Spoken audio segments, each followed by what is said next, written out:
Alam niyo po ba kung anong ibig sabihin ng kape? Kausapin ang Panginoon everyday. Yan ang magandang kape. Kung kayo po ay tinatamad, nawawala ng gana, nalulungkot, nadidepress, magkape kayo. Hindi po pero kausapin ang Panginoon everyday. Ulit-ulitin niyo po yon. Magkakape ako. Kakausapin ko ang Panginoon everyday. At makikita niyo po, yung lungkot na yan, yung bigat ng iyong nararamdaman, mawawala yan. Amen? Hindi dahil magaling ka na sa isang bagay, pwede mo nang pagtawanan ng mali ng iba. Tandaan mo, bago ka naging magaling, minsan ka rin naging tanga.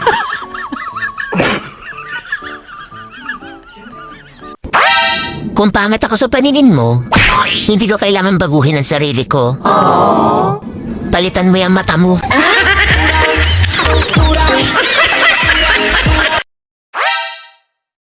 Huwag mo nang habulin yung taong ayaw sa'yo.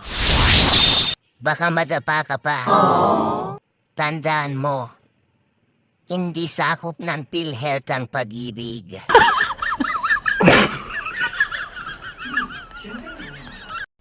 Ang fishball daw ay gawa sa fish. Ang squid balls ay gawa sa squid. Kinabahan ako kung saan gawa ang kikiam.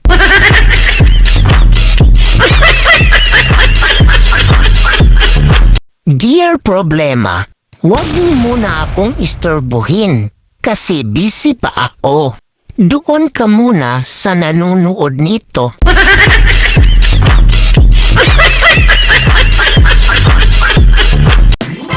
Ang mga babaeng 30 plus, mahirap na pakiligin.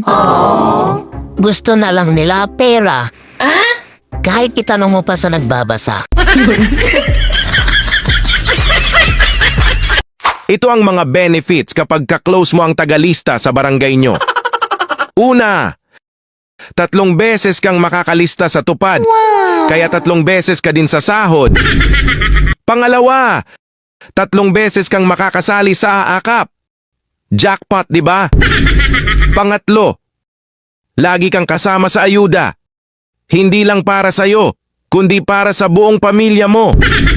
Kaya kung gusto mo maranasan ang mga ito, ano pang hinihintay mo? Kaibiganin mo na ang tagalista.